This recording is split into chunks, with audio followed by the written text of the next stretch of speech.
Welcome to another episode of the Be Fierce and Try podcast. I'm here today with Carolyn Carter, now former professional triathlete and social media influencer.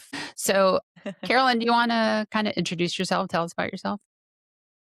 Yeah, of course. So I'm Carolyn. I live in Los Angeles, California. I've been doing triathlons for 10 years now. My first triathlon was in 2016, so that's cool.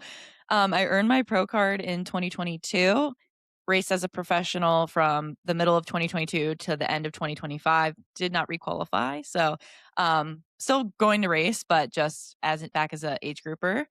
I grew up swimming, so swimming is definitely my strongest of the three sports. And I would say cycling's my favorite and running is a work in progress. But yeah, and then in addition to triathlon, I do work a full-time job. So, it's hard finding, as we all know, time to train around the full-time job. And yeah, And I don't so, know. what does a professional triathlete do in her full-time job? Kidding. I don't know if that's surprising Marketing. to anyone. From your videos, I've been following you on Instagram for a couple years, and I'm like, I kind of got that like marketing just Vibe. from it. Yeah, yes. So tell me about the pro card. So you qualified. Mhm. You said was it 2023, 2022, yeah. 2022, and didn't in 2025. Are you looking to requalify again, or are you like, nope, been there, done that, I'm good? Okay, so I qualified. There's a lot of different ways you can qualify for your pro card. I think mine specifically was criteria F under the USAT qualification guidelines. I did the LA Triathlon. They don't do it anymore, but it's an Olympic distance Mhm. triathlon in LA. And I just did it like 2022. So it was like post COVID. The qualification standards for this specific race were the fact that it had a pro field and the prize purse was more than $5,000. And I came in the top three women overall. So I actually got third. Did not know I qualified, was like, "Oh, I'm on the podium, how fun," whatever. And then like a week later, the girl who won, Brittany, she's one of my friends. She actually has her pro card now. She just took hers. Mm. And she like DM'd me and was like, "Hey girl, are you gonna take your pro card?" And I was like, "What?" And she's like, "Yeah, you qualified." And I was like, "What?" So I like had an internal debate for a little while. I was like, "Should I take it? I feel like a fraud." But I was like, "I don't know. Yeah, you have until the end of the year." So I qualified in June. You can have until the end of the year to like decide whether you want to take your card. And then you just have to like submit proof of your, qualifications. So I was like, I'm gonna do it right now. So I took it in the middle of the year. And then once at this time, back in 2022, once you had your pro card, you had it for the rest of that calendar year, and then for 3 more years. And then at the end of the 3 years, you have to requalify, and if you don't, you just go back to age group. I think now, though, they changed that standard. It's you same thing, qualify for the rest of that year, but you only have 1 calendar year instead of 3 to Yeah, I was gonna requalify. say, I thought you only had 24 months now, and then Yeah, you I had think that's it. like a year waiting period before you could go back to age group or something It's weird like that. like, there's so many rules and it's so confusing, but, like, to requalify, guys, it's so hard. There's, like obviously, you can kinda strategically go to certain races, like, a lot of people do, I think, White Lake, maybe I don't know, there's, like, specific races people go to that are easier to requalify, but one of the I think the main criteria is you have to finish within 8% of the winner's time, and I keep doing these races that are just, like, insane Ironman, like, Oceanside 70.3 where, like, Taylor Nibb shows up or something, and I'm like, "You think that I can finish within 8% of Taylor Nibb's time? I'm That's gonna be coming in tough. last place." Like, at La Quinta okay, so at La Quinta, this year, that's my last pro race, and I was like I Mhm. knew I wasn't gonna requalify, like, Jackie Herring was there, and I actually PR'd by, like, 5 minutes, and I had a great time, and I still came in last, so it's crazy. These girls are so strong. Yeah, yeah, some of them are very fast, and yeah, I've been to a few races where we thought it was gonna be, like, low key, and then 2 or 3 of the, like, top pros show up. Yeah, and you're like, "Dang it." Well, and there's some races now with the Pro Series that still have pro fields, but aren't advertised as Pro Series. Mhm, Like, I think it was Chattanooga 70.3 was that way last year, mhm. and, like, we got there and we're like, "Oh, this is gonna be super chill," and then there's, like, a whole pro field, and we're like, "But it's not a Pro Series race," so from an age grouper, that was kinda confusing. But I know a few Yeah, people who got their pro card at that one because, like, pros showed up, but it wasn't a yeah, pro series race. yeah, so that's, like, also the kinda confusing thing when that I had there's a lot of things you have to learn as a pro. It's like yeah, there's just a lot. But yeah, for pros, there's a whole list of races that you are allowed to do, and some are pro series and some aren't. So, like, Mhm. Oceanside was and, like, St. George was for me last year, but then, like, La Quinta isn't. So there's, like, still a pro field, but it's not pro series.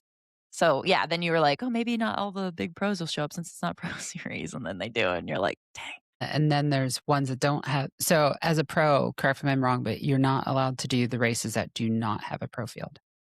Was also very confused about this in my day. I think that you're technically allowed to, you just have to tell the race directors that you're a pro, and then you're not allowed to, like, place, if that makes sense. Yes, So, like, I would so do that's what I thought. yeah, I think was it Lucy, like, 2 years ago? She did Nice 70.3, and they just took yeah, her out of the results. yeah, which that's That's I've fun. done, like, a few Olympic, like, local ones, and again, I'm not, like I mean, I'm like I said, like, last, like, hashtag slow pro, but, there were a couple, like, fun Olympics that I would do because there's a lot of races in LA, and Mhm. again, they're just like Olympics, not Ironman or anything, so smaller races, and I would just do them for fun and then tell the race director and, it was fine, but, like, honestly, it's not like I didn't even win them, so it was fine. Well, I mean, did you intend to? Like, That's that's the true. question. Not really, I guess. So speaking of that, like, when you're at the start line or approaching, like, the day before, are you walking into it with, like, specific goals, or are you like, "You know what? I'm out here. I'm gonna do the best that I can, and it's gonna be what it's gonna be," like the rest of us? Oh, that's a good question. I think usually what is my mindset going into a race? It's usually super nervous. I think that when I first got my pro card, going into the races, I was so much more worked up about it and just be like, I have to perform well and not even win or anything. I just was like, well, I don't want to come in last place by like 30 minutes or something and like embarrass myself. I have to like feel like I should be like more in the field or whatever. But then towards the end of those 3 years of having my pro card, I was like, I got more relaxed about it, and then when I'm more relaxed, I race better. So, like, at La Quinta, again, just using that as an example, it was just like, let's just do the best we could do, the training's there, and then I had a great race. So, Okay, so you said you do better when you relax, which I think is probably true for the vast majority of people, right? yeah. Um, so how do you, like, prepare yourself so that you show up and you have that relaxed state of mind versus, like, being a little more uptight and nervous at the start line? I mean, all start lines are nervous, right? Yeah. Doesn't matter what the distance, there's always, like, the butterflies, but Yeah.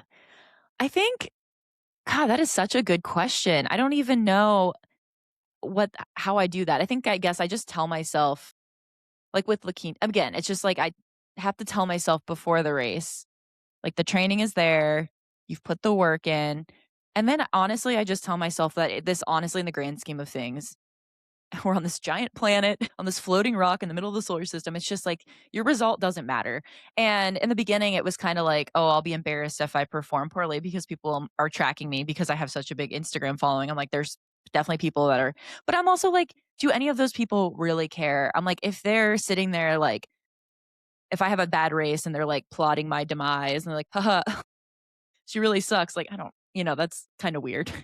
But in general, I think most people, when they're tracking you, are just like, "Oh, no, she had a bad day." Like, if I see someone I'm tracking who had a bad day, I don't think anything of it.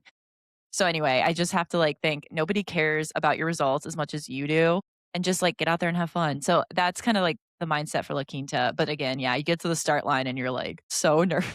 Even when I'm relaxed, I'm nervous. I mean, I think that's true for most people. Yeah. Yeah, I mean, you've got, however many miles in front of you, depending on the race. So, coming back to when you got your pro card, one of the things that you said was, you said, in your Instagram post a while back, you're like, "I didn't really feel like I belonged when I Mhm. first showed up." I was like, "Didn't know I got it, and then, like, what now?" So, Yeah. tell me about that. Like, how did you feel at your first pro race? I mean, that's kinda cool and nerve-wracking at the same time. It is. So I would say that That race was the first pro race I did was the worst race of my entire life. It was Santa Cruz 70.3 in 2022. And that race is cursed for me. I did it again this year and I will never do it again. But I showed up and walking into that first of all, Mhm. again, just putting so much pressure on myself, but you go into the pro meeting. And at this point, I didn't really know any of these pro women. And when you're an age, like they're just so like, and they're probably nice people, but it's just, they're so intimidating. They're like the pros. And you're like, well, I'm not that fast. I feel like I don't belong here. I'm like, oh, everyone's like, what's she doing? No one's thinking that. So it was just like very intense, put a lot of pressure on myself. And then when it came down to the race, I choked. I did so bad. And then I was like, I think I posted on Instagram about it afterwards, like in my stories. And I was just like, I let everyone down. I'm so sorry. And then like I got so many DMs of support and everyone's like, we don't care. We think it's cool that you're racing as a pro, blah, blah, blah. But then as time goes on, like I said, the imposter syndrome did start to wear off after a couple like years. And then, you become friends with all the pro women and they're so nice and so cool. And then it's just like, then you kind of feel like you're like part of the crowd a little bit more. But yeah, the So, first, the first couple were so scary. was that just because it was new Yeah. I mean, in every sport, we tend to hold, like, the pros or the elites kinda Yeah. on a little bit of a pedestal, right? And you're like, "Oh my Yeah. god." A little starstruck, Exactly. maybe? That's kinda what it was, and it's like also just, like, going into a room of people, it always helps to have a friend, someone and it was like, "Oh my god, I don't know anyone here," like, walking into this room full of people, it's just kinda scary, but then, you find a girl who's nice, and then you sit next to her, and then you guys become besties, and then you're seeing that her at every race, and it's fun. So And then you have 5 new besties. and exactly, and then everyone's besties, and then you're sad when you're not a pro anymore because that means that you don't get to go to the pro meetings and get that quality time with these girls. But you still can wave from afar and say hi. I can. From the, like, age group bullpen. Like, "Hey, guys." Yeah, yeah. With the the waved starts. Yeah, I'm not actually, you know what? I'm not gonna lie, I prefer the, like, running in, like, 4 at a time. It's a little more Mhm. spaced out because as a pro, you all start together, and it gets intense in there in the water, so I'm kind of I looking was forward to that. gonna say so my first time actually spectating a triathlon, well, a long distance one, Mhm. was at Marbella, right? Because it was the Oh my two-day god, fun. format, Yeah. and we were, like, right there at the water next to the Uh-huh. men. They started, and I'm like, "Wow, I've never seen it from this vantage point." It was Yeah. so chaotic and intense for, like, 30 seconds after they spent, like, 20 minutes announcing everyone. No, of course. Yeah. I like that part. I don't know. I'm like, if you're the first one they announce, you've got, like, 20 minutes for you just stand there with everyone staring at Right. you.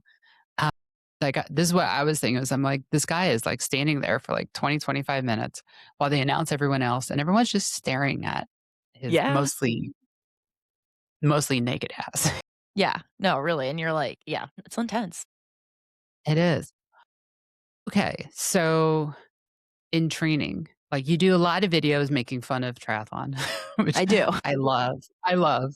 Thank you. And triathletes, and I think that's kinda why everyone knows who you are, right? Is 'cause you kinda you have a fun approach Oh, to it, thank you. Thank you. and, um, but when you kinda made that move from an age grouper to a pro, how did your training change? So, I never had a coach before I got my pro card, and then when I got my pro card, I kinda just, like, would just do whatever I wanted, right? So, like, during Mhm, COVID, I rode my bike all the time, didn't really ever run. I don't Running has been the biggest, like, struggle, like, work in progress for me, and I used to not like it, actually really love running now, but I was like, "Oh, shoot, I should probably hire a coach because I'm, like, not that good at running," and I'm like, I don't have the, like, self motivation to actually go run more because if it's up to me, I would just ride my bike all the time. So, anyway, I hired my first coach, and it was nice having some structured training, but that first coach, we didn't have the same philosophy. His was, like, a lot of, like, zone mhm. 2, riding alone, and I'm like, "Okay, I need group rides, like, I need to see my friends," kinda thing, and then we parted ways at the end of that year, and then I went like half a year again without a coach, so back to my bad ways of not running. And then I hired my coach who I have now. So I guess my training kind of changed just to be more like even with the 3 sports, which honestly, like now I really like my current structure and like I can't even imagine now because like sometimes I'm like, oh man, if I just focused on running, like I bet I could get really good at running. I'm like, no, I need all 3 sports. Otherwise I would get so bored. So I'm pretty happy with my current, structure. I don't know. I could live without running myself. Just, I always if I could get away with just training on the bike like 80% of the time, I totally would. But I can definitely relate here. Like running yeah. is a necessary evil here. And the irony is I got into triathlon because I was an injured runner. Yep, that sounds about right. Right. And I like, why was I an injured runner? Because I kind of suck at it. That's the thing. I know running hurts the most, right? Like physically, like Hmm. just joint like injuries. But if I am like, there's been times where I have been like a little bit injured and can't run, and I'm like, I don't think that I'm gonna miss it. And then I'm like a weekend and not running, I'm like, man, I'm really missing running. And then I see runners out on the street, and I'm like Hmm. jealous. So I'm like, I guess I like it. I Yeah. guess. My coach is like, "Can you not sign up for so many events?" And I'm like, "You want me to train, right? Because these are what motivates me to train." Same. Oh my god. Yeah. If I don't have a race on the calendar, I'm like, what's the point? Yeah, yeah, and I got into before was in triathlon, I got into doing the Run Disney races because Well, yeah. they have these challenges every weekend where, like, it's like a 5K, a 10K, a half. Yeah. Once a year, they do a full, and that was what got me into, like back into, like, endurance stuff because I was like, "Oh, yeah, let's do all of it." And, my coach is like, "Can we not do that?" I'm like, "No, no, no, that's, like, the fun in life right there." Right. I know I'm glad. That's the thing I noticed about a lot of like the some of the pro women I'm friends with who, I mean, they're a lot faster than me. So they're like actually, could win money kind of thing. So they really only do triathlons, obviously, because it's like their focus, their, whatever. But I'm like, man, I really love just doing whatever I want. And so that's kind of one thing my coach has had to like come to terms with. It's like, yeah, obviously like triathlon's the focus, but I'm Mhm. gonna do an ultra marathon and I'm gonna do a bunch of half marathon. Like I'm gonna do this open water race. Just like put it in the schedule, figure it out. That's your job. So I feel you on that. Yeah, I have a couple athletes like that, and it's always every time I meet with them, it's always a surprise, like, "What did you sign up for Yeah, now?" it's kind of fun, right? A lot Add of some times spice it's to like, your "Oh." life. Yeah, yeah, and a lot of times it's like, "Okay, are we treating that as a race, or are we just using it as a training block?" That's a good Every question. once in a while, it's like, "Oh, you're gonna do that. Okay, alright, we'll run with it." Yeah, that's funny. That's literally my coaches. Well, it sounds like your coach is very likable. Yeah, he's great. So, what's your next race I as am an age doing Oceanside 70.3, March 28th, 2 months from yesterday. 2 months from yesterday and sold out? Yeah, so one thing you get used to as a pro is, well, not before last year. So you can kind of sign up whenever you want. They open up the race for the Mhm. pros to sign up like 2 months or whatever before, and then you can almost sign up till almost a week beforehand. However, and that's how I was treating it. I mean, I always knew what races I wanted to do. Like Right. I have a job, you know what I mean? I'm like, I have to be very specific about like my PTO and like traveling and all that. But it was a little more relaxed, except for last year with St. George. I, like, didn't sign up right when it opened, and then it actually closed to the pros because so many people signed up, and I literally panicked because I was like, "This is the last year," and that's, like, my favorite race, but they put me on a wait list, Mhm. and I ended up getting in. But going back to age group, I was like, "Oh my gosh, this is something I have to think about, like, these races sell out." I'm like, "I need to Mhm. register." So for Oceanside, I registered like, right when it opened for age group, and also realized how much more expensive these races have gotten since I was an age grouper Yeah, 4 they've, years like, ago or doubled whatever. in price. Ah, I was, like, pretty sure last time I was an age grouper, there were, like, 3 Oceanside's usually a little more expensive, but, like, Mhm. 300, 350. When I signed up for Oceanside this time, it was over 600 for a half. It's crazy. Wait till you see the fulls. Oh, yeah, that's why I don't do fulls. So Yeah, expensive.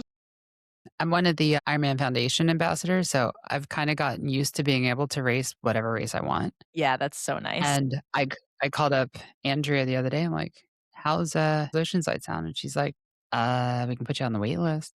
No. I'm I'm like, wait, what? sorry. Ye It's the first time I've heard those words. You're like, "What?" Well, did you get on the wait list?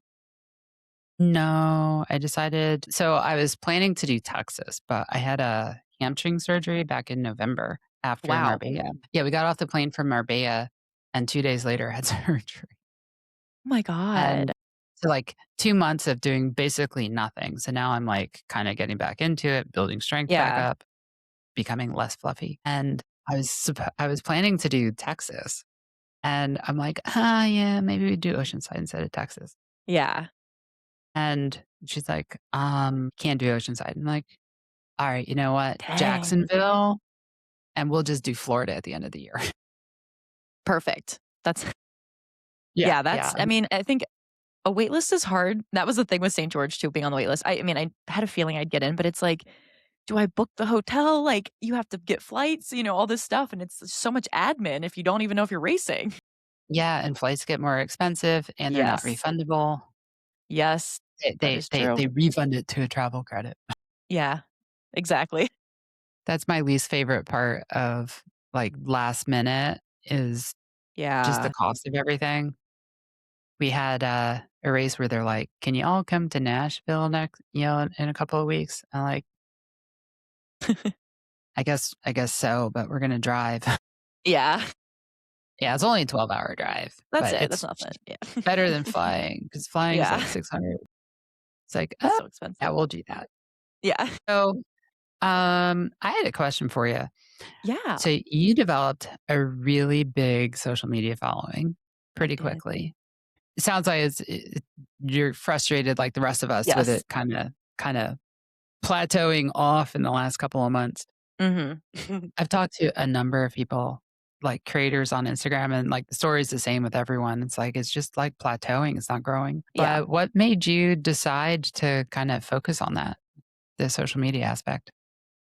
So, I've always, like, been obsessed with social media, ever since Facebook in 2007 or whatever. But I think so when I got out of college and kinda just, like, was trying to figure out my fitness journey, I actually started that account in, like, 2015, but it was, Mhm. like, a different name, a different focus, and then I did my first triathlon, and I was like, "Oh, this is gonna be my whole personality." So then I, like, changed it to be a triathlon page, but at that point, I was, like, living in Ohio still.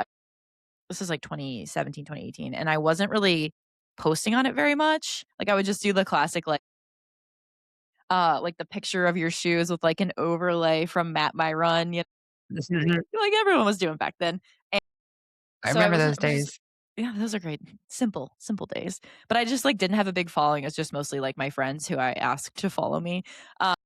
And then I moved to LA, and then in 2019, and then in 2020, I started, like, riding a lot and, like, meeting people out here, and so then it kinda started to grow just from, like, meeting people and posting, like, cycling pictures. I hadn't really posted any videos yet, but then in Mhm. 2021, I posted my first reel, and I knew reels were kinda new, and it was kinda uncharted territory, and I posted my first reel, and it, like, kinda did really well, and it was very fun for me to make, and it wasn't even, like, funny or, like my normal content, but it did so well, and I was like, "Wait a minute, there's something here." And then I became obsessed with it, and so from, like, I think, like, 2021, I, like, started posting not, like, every day, but, like, more reels, kinda sprinkling them in, Mhm. and then in, like, 2022, I really started to grow, and that's, like, where I was, like, posting I mean, like, every single day. I still try to almost post every day, which is a lot, but, yeah, I think I grew, like, really big and fast from, like, 2022 to 2023-ish, 2024, and then I hit this plateau. Like, I reached out to brands in June of 2024, like, brands that I already work with, and I was like, "I'm gonna do this 100K giveaway. It's coming up because I think at that point I was at, like, 92 or, like, 90, and I was like, "It's coming up hot." I was like, "Would you be willing to, like, give me a Garmin watch or, like, this Zoot backpack?" Like, all these brands to, like and they're like, "Yeah, girl, so excited for you." I had one brand already send me a bo they sent me a box of stuff. They're like, "You can use this for the Mhm. giveaway." So, I was, like, all excited. Okay, so it's almost 2 years later, and I'm at 96, and it's just stopped. Like, I did post a reel a couple days ago that went, like, a little bit viral, and that has helped, like, bump me from I think I was stuck at 96.4, and now I'm at 96.7, so I'm like, "Okay." But it's just that, like, every day I'd get, like you look at your it's so unhealthy for me to look at this, and I should stop, like, for my mental health because it does in the grand scheme of things, followers really don't matter, but you look at, like, the specific analytics, and you can see how many Yes. people followed you and unfollowed you. So, usually The my unfollowed is always heartbreaking. it is, and I just tell myself and usually my unfollowed is about the same, right? Nothing Mhm. when I got married and I posted my wedding photos, I lost, like, 400 followers. I was like, "Okay, get those weirdos out of there." But, um, yeah, it's like when you look at that number and it hurts because your, like, net growth for the day was, like, -10, and you're like, "Awesome." So, in that day, I gained 20 followers, but I lost 30. But it's been like that for, like, a year. That is one of the most frustrating things. You log in, you see the little number, and you're like, "Oh, I got, like, 30 new followers," and you're like, "But the number Yeah. didn't change. What's going No, on?" it's so heartbreaking. So, it's, like it's still really fun for me, so I'm, like, trying to separate that, like, just don't worry about followers, it's the algorithm, it's nothing it literally is nothing personal, it is the Mhm. algorithm, like, I have friends who aren't seeing my videos, and then randomly one will go viral, but it's just really fun for me because like, my job is like I do social media marketing for my job, but it's not I can't be as, like, creative and fun, and so it's just, like, a really, like, nice outlet for me, so I'm like, "Don't worry about likes and follows, just, like, keep So making for you, it's videos." taking work home then. What? For you, it's basically taking work home. Exactly. No, it's, like, so true. And, like, it is like a second job because I get, brand deals and, get a little bit extra money from it, which is fun. I mean, I haven't in a while again because it's like, I don't know what's going on, but, yeah, I love it. If I could do it full time, that would be, like, the dream, but it's so inconsistent with, like, money and everything, so, you know. Yeah, we were very excited. We got our, annual paycheck from Facebook, $5.27. Hell yeah. We're like, "Does Sounds that buy about a right. Big Mac yet?" Probably not even, honestly. Probably not even. I think, I don't know, I still have, like, 1997 prices in my head. I'm pretty I know, sure that it's a same. lot more expensive. The $5 footlong, not even $5. I do remember that commercial. Yeah. Alright, so what's your favorite workout? I mean, you kinda talked about, like, in group cycling, but what is your favorite workout? There's a lot to choose from here. Okay. Let me think about that. That is okay, I have, like, a couple. My Okay. all-time favorite workout is give me, like, a Saturday Mhm. that's, like, in the spring, not too hot, but, like, I mean, it's LA, it's, like, usually pretty nice here. But, like, warm, but not too hot, and give me, like And warm for you is how hot? if it hits, like, 90, that Okay. starts to get a little too hot for me. I like the heat, I do prefer it over the cold, but, yeah, it's, like sometimes it gets to, like, over 100 up here, and I'm like, "Okay, that's a little warm for a workout," but there's no humidity, so that helps. Yeah, give me, like, a Saturday, spring day, and then give me, like, a 70 to 100-mile bike ride with, like, 8,000 to 10,000 feet of climbing. Like, that is my favorite day. Just, like, an insane ride in the mountains with my friends. I'm like, I can't think of anything better. That's, like, so fun. I love just, like, spending that much time with my friends and then yapping, gossiping, and getting a great workout. And then, I guess I That's also a have pretty solid workout.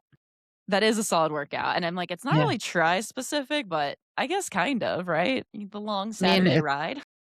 cycling is where we spend most of our time. That's true, and I'm like, might as well make it fun. What is my I also really I've come to start liking interval run workouts, which is very surprising for me. I don't love interval bike. Like, when I'm on the trainer doing intervals, I'm like, "This is so hard." I, like, can't do it. I'm like, "This sucks." But when I run, I'm like, I kinda love the pain. So, I think that's, like, my other perfect workout. I've learned to like interval runs, but for a very different reason. I get so bored, and the intervals Okay, make it fair. more interesting. That is so true because I do like a long run occasionally, but yeah, they are kinda boring. Like, just like your, Yeah, 2-hour especially if long you're, run. like, out on a path or worse, a My treadmill god, the because it gets worst. weird outside. Yeah. No, the worst. So, yeah, I I think mean, you those are guys have my been spared. You guys have been spared from all the snow the rest of the country's been getting, right? that's true, yeah, that everyone at work, because my work is based in Kansas City. So everyone I Uh, work with is there or like on the East Coast. Everyone's like, "Oh my gosh, it's like 6 degrees today, like, it warmed up." And they're like, "What is it there?" And I'm like, "75." I'm so sorry. Sorry. But I'm from Ohio originally, and I was actually supposed to go home this past weekend for my brother's they're doing, like, a couple's wedding shower, and it was, like, a super short trip. I ended up just canceling my flight because I was like, "Okay, you guys are getting a foot of snow and then also maybe ice." I was like, "I'm just gonna stay here." where in Ohio are you from? Cincinnati. Cincinnati. Yeah. I'm I'm from a little bit south of that in Coshocton, which most people have never heard about.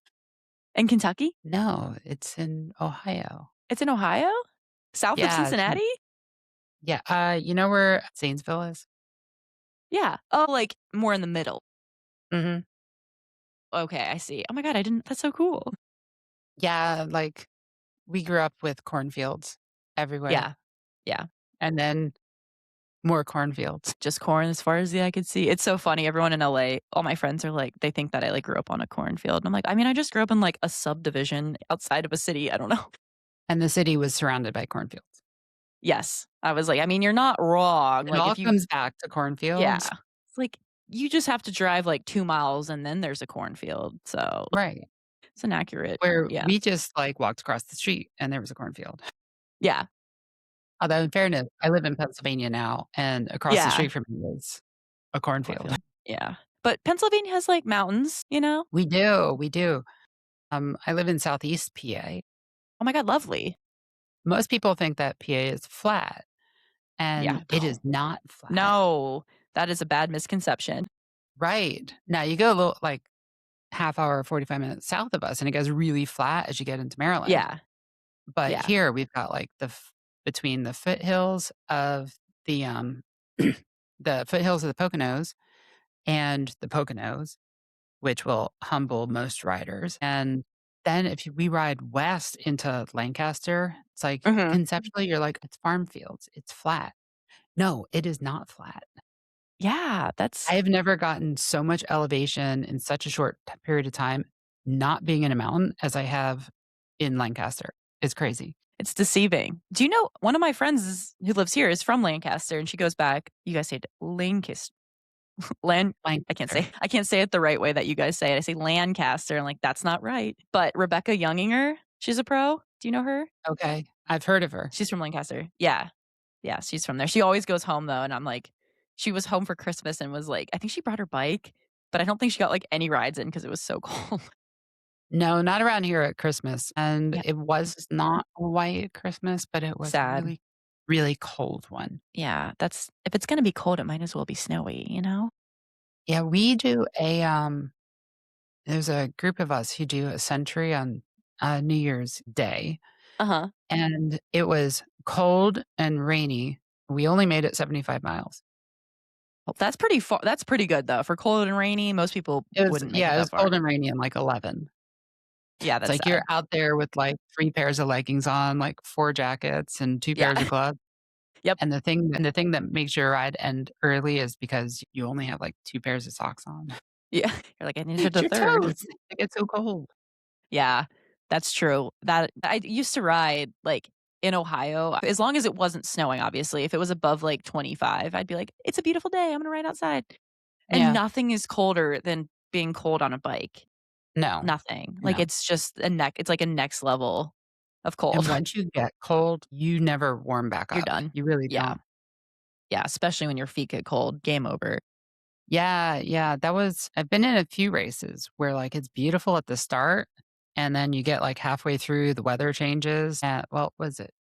Nice 2 years ago. Like, Uh-huh. it was, like, 80 degrees at the start line, and then we get up in the mountains, and it's, like, 30 and snowing. That's insane.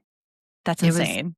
it was crazy. Some of the pro women were, like, wearing, like, solar blankets, like But Marlies yeah, under their very smart. jackets and Yeah. everything. And I'm like, "Yeah, Yeah. but you gotta deal with, like, the getting up there part too." Yeah, that's the thing. It gets hot when you're climbing and then yeah. Right, right, and then you get into the flats where it's just flat and windy with nothing to break the wind. God. Okay, so changing topics a little bit. So Yeah. you're a very experienced triathlete, you know, an accomplished athlete. How would you talk to someone who's new in the sport? So, like, your social media is all about making triathlon fun and interesting and welcoming more people into it, which Mhm. is great, especially right now. What do you say to someone who is new and trying to get into it? Because it is a hard sport to break into. It is. I would say, and like, I mean, when I first started in 2016, yeah, I didn't really know anyone who did triathlons. It just seemed like the natural next step for me Mhm. with, like, already having the swimming background and stuff. So and at that point, I was really young, right? I was, like, 23. So it was, like, extra intimidating because 'cause you're, like, young and you're a girl and you're showing up, and it's just, like, all these, like, middle-aged men with, like, $10,000 bikes. But, I would say just there's so many things I wanna say. But just, like, know that you belong there, like, even if you feel you're probably gonna feel intimidated, but just, like, know that you do belong. And I feel like even though a lot of people seem really, or they do seem really intimidating and scary, and most people in triathlon I feel like are very nice. Is one thing I've learned. Another thought is don't be afraid to ask stupid questions, Mhm. because when I had the dumbest questions. Well, you think they're dumb, but they're not because everyone has them. And so that's, I think, with my Instagram page, like, I hope that people feel comfortable, like, reaching out to me. And I have had a lot of people reach out to me with, like, questions that I'm like, "Oh, well, I'm so glad you asked me that. That's what I'm here for." Like, for example, do I wear underwear with, like, cycling bibs? Or what does one wear in a triathlon? Do you change clothes between sports? Like, everybody asks these questions, and I'm like, those are the same Man, questions I these have are when I questions you see every day. This is why, Yes. like Facebook and all these Facebook especially, Yeah, some of the responses that people get are, like, downright nasty. I know. And I feel like in person, everyone's nice and welcoming God, so and true. super happy to answer any question, but online, Yeah, wait, that's so true. some of these groups are, like, vicious. That's true. Okay, so don't let that deter you too. If people are, like, horrible online, because those people are just sad and, like, weird, and they're just, like, mad that I don't know, they hate their lives, obviously, because if you're Yeah, it's happy, like you're everything not else. gonna leave comments like that. So just ignore those people. I promise. Triathletes can be really nice. But again, that's kinda what hopefully, my page helps with is, people feeling comfortable DMing me asking those questions. And for other just, like, suggestions for beginner triathletes, just have fun. It's a hobby, and that's one thing I have to remind myself every day is, especially, like, around a race. It's like, okay, this is like, you're not getting paid for this. Some people, this is their job, but for me it's not. So have fun, cuz, like, what's the point of doing it if it's not fun? And if you do your first triathlon and you hate it, then you don't have to do it ever again. So It's a very expensive sport to do once and decide you hate. that is the problem. That was another thing I would also Yeah. suggest. Look at If you're just, like, wanting to try a triathlon, there's a lot of great gear, like, used gear on, like, Facebook Mhm. Marketplace, like, your local bike shop, or if you do have, like, a triathlon store in the area, they probably have good suggestions on where you could find good used gear. And for my first I mean, honestly, the first 4 years I raced triathlon, I literally bought, because I was just out of college, so poor, and for my first bike, I just bought, like, a $900 road bike, new. So it was a really, not the best bike. And, I usually also recommend I mean, this is just a personal opinion, but for your first bike, I always recommend road bike because I'm like, it's more versatile than a triathlon bike. So if you don't want to do triathlons, it's like, well, at least you still have a cool road bike and you can get into cycling. And then I literally had that bike for 4 years. I would just clip on aero bars for, like, the races. And then I didn't invest into a TT bike till, like, 2021. You can do, like, you don't have to go all out with the money to, like, Mhm. still do well in the sport, you know? See, I love that you mentioned triathlon store because there's not a lot of them, No, there's not. and this is why we're actually in the process of opening one Oh my here. god, cool. That's so cool. We're like, yeah, the podcast has been successful. I left my CIO job a year and a half ago to focus on this, and we're like, we're gonna open up a triathlon store slash training center That's so because, cool. like, we're like, how do you make things more accessible? Right. Everything is so expensive. So, like, if we can start to bring together like a healthy, trustworthy place where you can like buy and sell used stuff, like that's a good start. That's such a good idea. I mean, yeah, again, it's like you got, like, Facebook Marketplace, but it's just also helpful to, like, just go somewhere, try stuff Yeah. on, like, see what it looks like if it's used, like, I mean, for example, like wetsuits. I was just Like, thinking that, like, wetsuits, like, they're where so can you go to expensive. try a wetsuit on and figure out what size? Because Right. like, Broke is really good with that, but still, like, I think it took me 3 different ones to figure out what size I was. Yeah, it's hard. I mean, I'm sure most, like, places do have, like, a good return policy, but, like, that is a pain in the ass to be like, "I gotta buy 3 different sizes and spend $3,000 and then return some and then deal with all that." So, yeah, that is a Yeah. great idea. I love that. Yeah, they'll tell you, like, well, look at the size charts." I'm like, "Well, but a lot of athletes don't fit in the size charts because like, Yeah, we're heavier than the size charts would expect for it's a height true. Mhm. because, there's more muscle." Exactly. Alright, so we talked about road bikes, which I loved because I'm always like, everyone needs a road bike, Yes. and then you buy a tri bike. Like, if you're going Yes. the other way around, like, first, like, it is kinda rude to show up to a group ride unless It it's with is. other triathletes with a tri bike. It You is. are going to It is be a faux asked to pas. go home or you're in the back. Yes.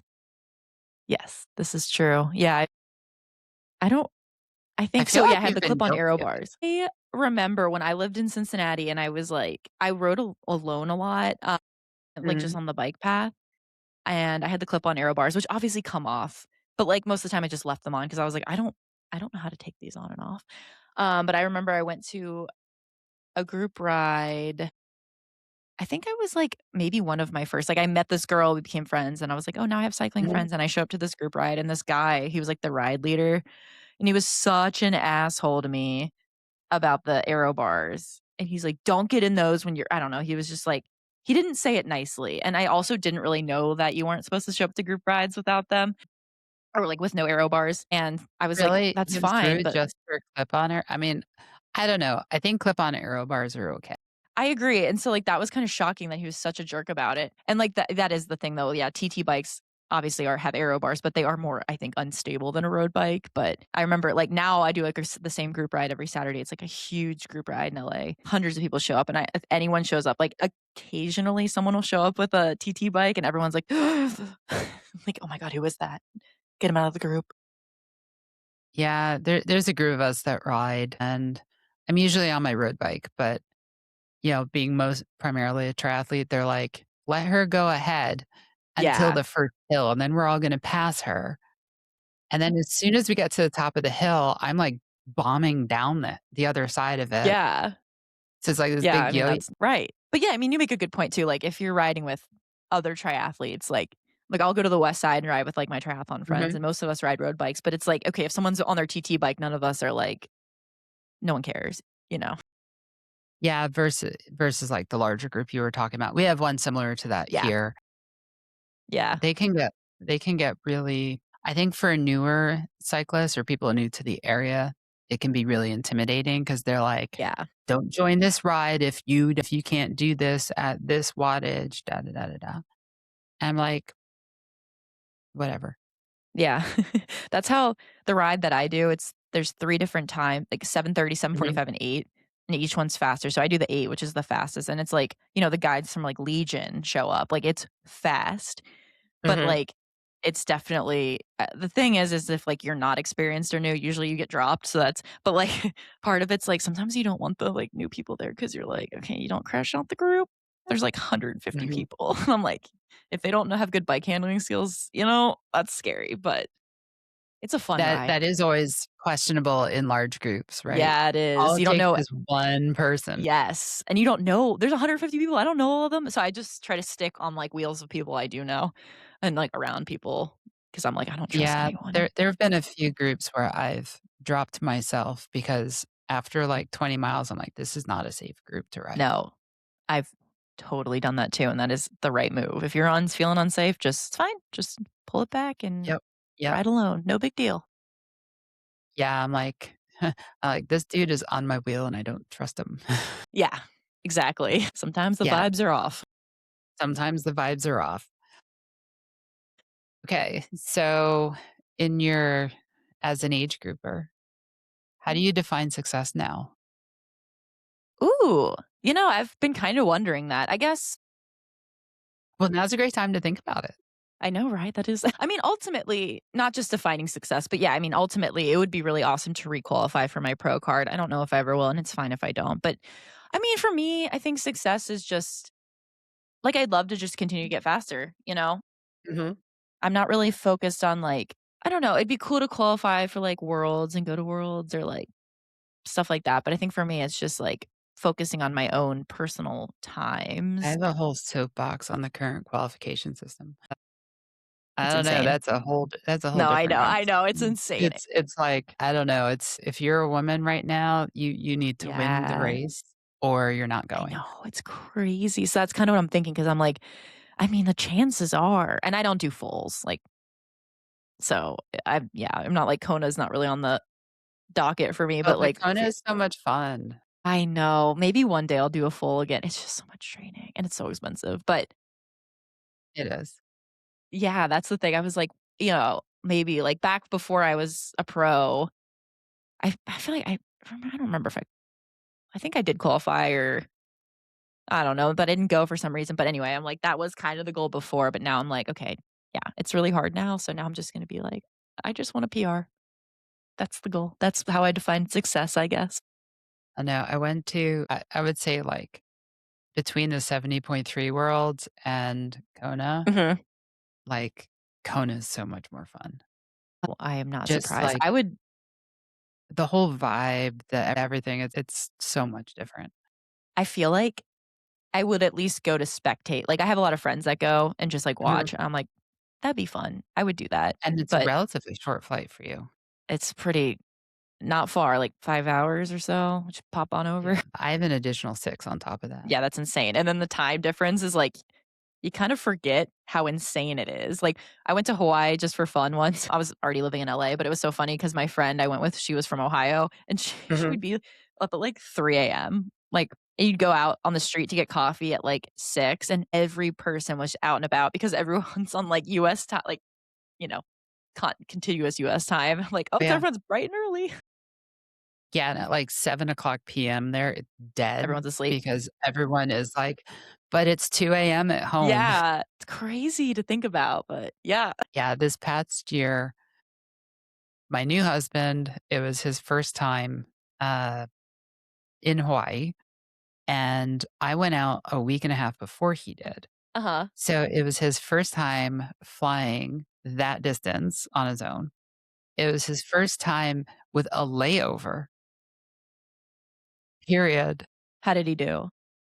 He made it there. Good. That's good. I talked to him the night before as he had flying from Philly, Mhm. most of our layovers are gonna be in, like, Phoenix or LAX, and he was laying over in Phoenix. It's American, so Phoenix. Yeah. Out of Philly, it's almost hard to fly anything not American. It's like Right. 90% of the airport, and he's like, yeah, there's, like, an hour between flights. He's like, "I don't know that I'm gonna be able to make it. I have to get the bags and then recheck them." I'm like, "Wait, wait, wait, wait. Yeah. You need to do Well, what?" he thought "No, no, you don't do no. that.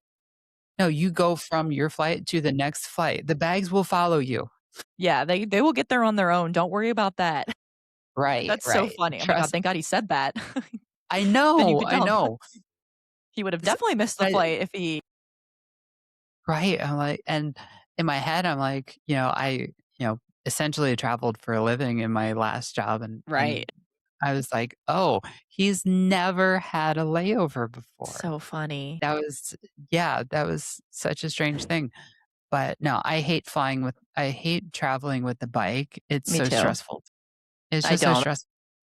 That's why I do races I can drive to, Mm, honestly. But I am doing one this year that I probably will have to fly to, and I'm like, I'm so which scared. one is that? Oregon, 70.3. Yeah, Like, it that's could what is that, like 12, 14 hours from yeah, me? it's pretty far. It's doable. It would be doable, but huh? Us East Coasters like Philadelphia to Orlando is 20 hours, and we're like, "Eh."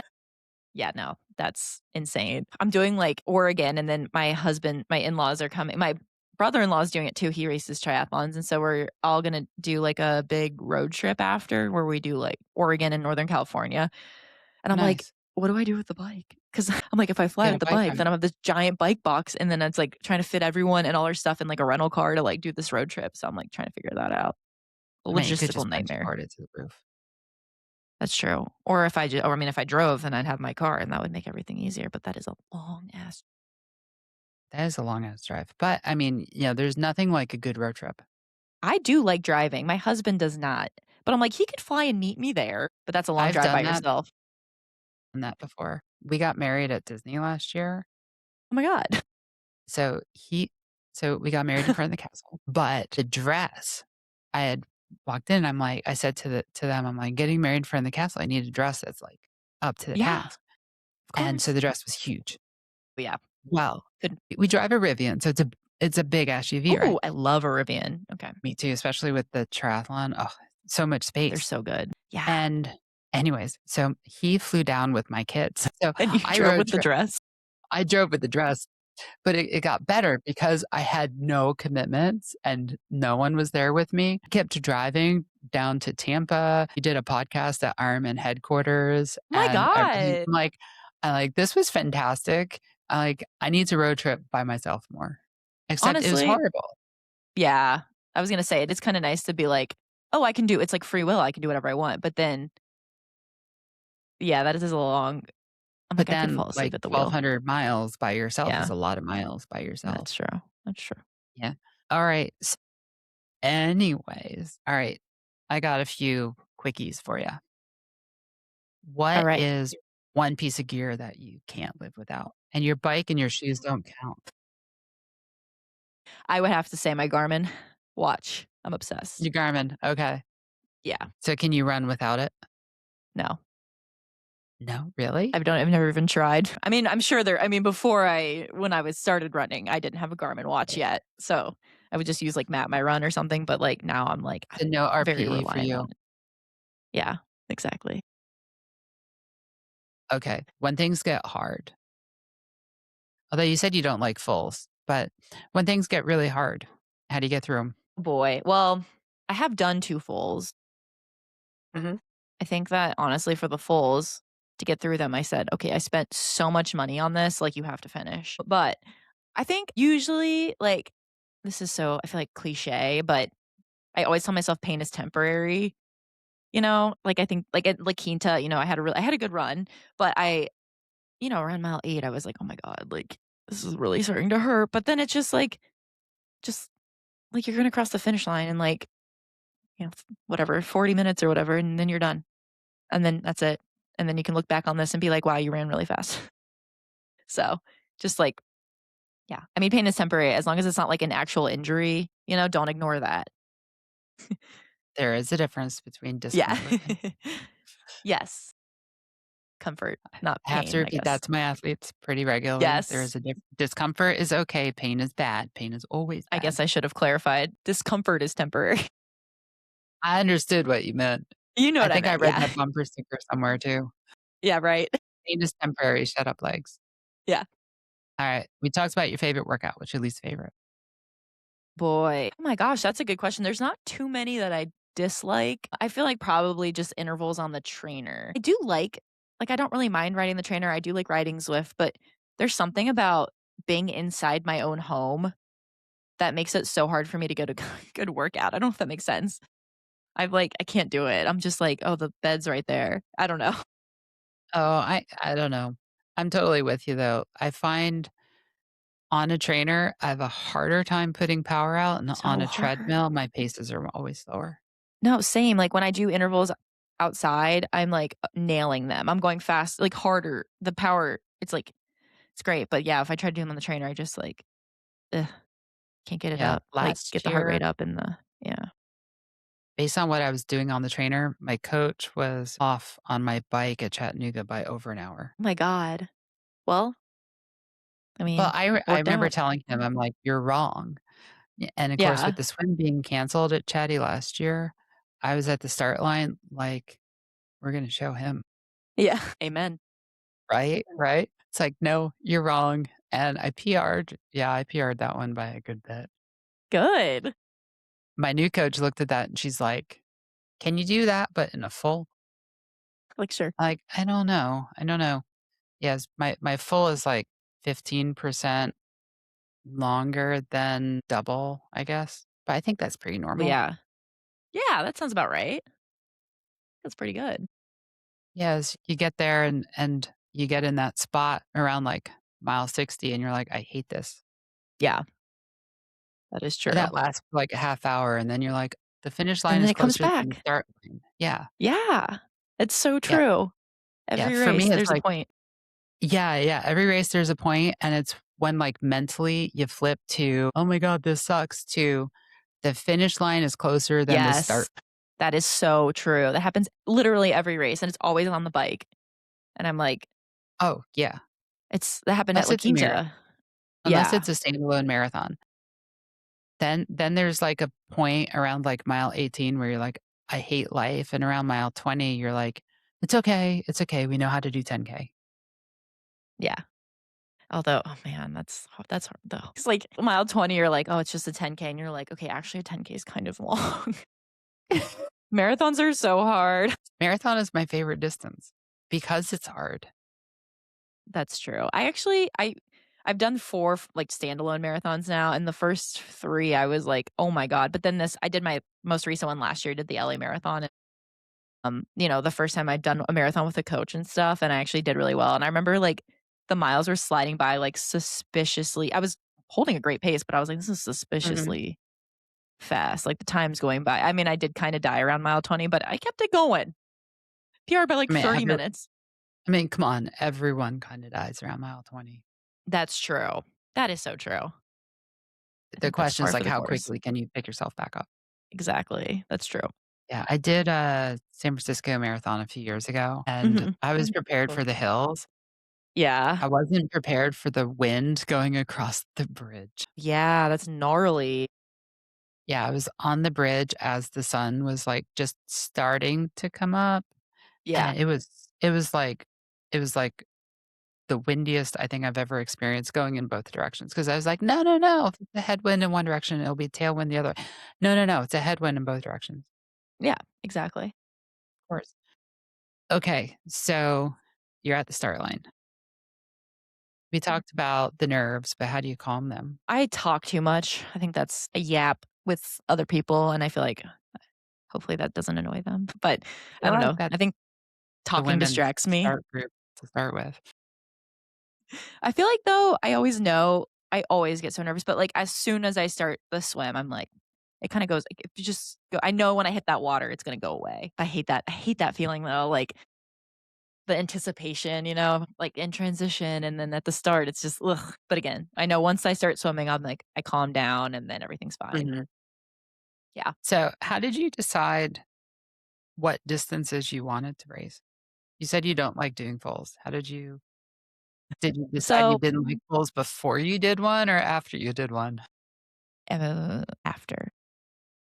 Okay, So because you weren't super convincing on that. I have to think about that. I think when I first signed up, so I literally signed up for my first triathlon before I even owned a bike. I had never ran a half marathon, and for some reason, I was like a half Ironman. Let's do it. I'd never done a triathlon, anything, and it was Ohio 70.3. I So don't you know why I jumped picked. right into set you 70.3. I did. I don't know even like why that was the. It felt like I don't know. Like I think maybe I just saw that there was one in Ohio. I lived in Ohio, and I was just like an Ironman, wow, like that's the ultimate goal, right? And so I signed up for that one and I ended up doing an Olympic before because I was like, I probably should do a shorter one just to see. But then, I kind of That's how you do this, qualified. huh? That's how you got your pro card. That's true. I do love an Olympic distance. That's not the one I qualified though. That was just my first Olympic ever in like 2016. But I remember doing it and I started running and I was like, oh my God, because I'd never done any brick workouts. So if you're listening and you're new at triathlon, do your freaking brick workouts because So your legs are like that must have felt really good on the run. my God, I was like, how am I gonna do a half Ironman in like a month? But I did the half and I loved it. I was like, this is so fun. But for me, I feel like for natural progression, it's just like longer and longer races. So, it's Mhm. like run a half marathon. Well, now I got to do a marathon. So in 2018, I think I'd done like 4 halves at that point, and I was like, I guess I got to do a full now. So I did my first full marathon that spring. And then I was like, okay, I can run a marathon. So, yeah, I did my first full Ironman and I did Louisville, which 2018 was like iconic because the weather was terrible. It was like 40s, raining, so cold. But I was like, it's your first one. You're like, wow. Sounds like Lake Placid in a normal year. Yes. It was so hard. I I don't know, it was my first full and I was like, "That was magical. I can't believe I did a full Ironman." Mhm. And then I signed up for my second one was 2021 Arizona. And I had honestly, it was fun. I did pretty well. I dropped like a ton of like an hour off my time. And that was again before I had a coach. And I don't know, I just like honestly, I would do it again. I think that what I don't like about a full is the amount of just like training. Like it's so much training. And A I'm lot. like, it's a lot, and I'm like, already I'm doing halves and I'm already tired. But I think for me too, with Olympics and I think Olympics are really fun too. I think Olympics and halves are so good for me because, like, especially with an Olympic, specifically, the swim is really long compared to the percentages. I'm like, swim's long compared to the bike and run as compared to other races. It But is. I'm really good at running a 10K and a half marathon. Like, I think that's like I can run a really solid 10K or half. But then when I start getting to those like really long running like my marathon's fine. I'm just like, I don't know. I haven't done one in a long time. It's been 5 years. So I'm like, maybe I would have a good full, but I feel like for my last full, I ran like 8 miles and then I had to walk run the last like 20, whatever, like 18. And I was like, this is a lot. I mean, you wouldn't be the only pro who's had to do that. That's true. And I wasn't a pro then, so it wasn't a big deal. But that was also part of it. I didn't really want to do a full while I had my pro card because I was like, Mhm. if I did have to walk run, I would have been like, "Oh my god, that's so embarrassing." It's not embarrassing at all. But I was like, I feel like if I raced a full as a pro, I would have finished like an hour slower than everybody else. So I was like, maybe I shouldn't. But now that I'm not an age grouper, maybe I'll do a full at some point. Yeah, I think, like, the first time that, like, reality of, like, the pro field set in for me as an age grouper was when I passed one of the pros on the run. Huh? It was at Lake Placid 2 years ago, Huh? and that was when you're like, "They're not all shockingly fast." They're human. Yeah. Yeah, they're No, people, and she was having a very bad day. that Of course, happened. that go ahead. I was just gonna say that happened at Oceanside, like, the year before I got my maybe even the same year I got my pro card, I don't remember, but Mhm. I caught one of the pros on the bike, and I was like, "Oh my god." But now then I got my pro card, and I was the pro that was getting caught by the age group. Well, but to catch a pro on the bike, that's saying something because That was exciting for me.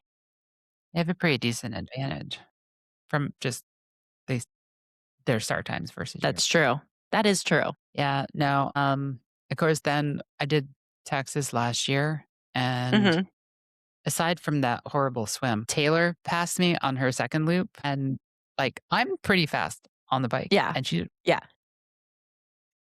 You're like, "Bye." yeah, yeah. It's crazy.